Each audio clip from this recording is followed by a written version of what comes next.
வெள்ளிக்கிழமை மார்கழி அமாவாசை மிகவும் சக்தி வாய்ந்த நாள். இந்த நாளில் நாம் செய்யும் பரிகாரங்கள் கூடுதல் நற்பலனை அளிக்கும்.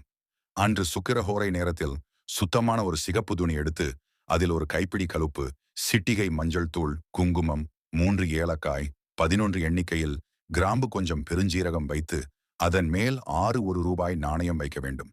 இதை மூட்டையாக கட்டி மகாலட்சுமி பாதத்தில் வைத்து பக்கத்தில் ஒரு சிறிய தட்டில் ஒரு கைப்பிடி மொச்சை பயறு வைத்து 2 நெய் தீபம் ஏற்றி ஓம் செல்வலக்ஷ்மி ரட்சகாயை நமோ நமஹா என்ற மந்திரத்தை 27 முறை உச்சரித்து தாயாரை மனதார வேண்டிக் கொள்ளுங்கள்.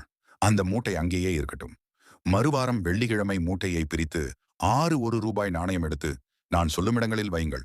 அஞ்சரை பெட்டியில் 1, உப்பு ஜாடியில் 1, பீரோவில் 1, அரிசி பானையில் 1, உருளியில் 1, அடுத்து ஈசானிய மூலையில் 1 வைத்து விடுங்கள். இதை செலவு செய்யக்கூடாது. இந்த பரிகாரம் பணத்தை ஈர்க்க செய்து உங்களிடம் பணப்புழக்கத்தை அதிகரிக்க செய்யும்.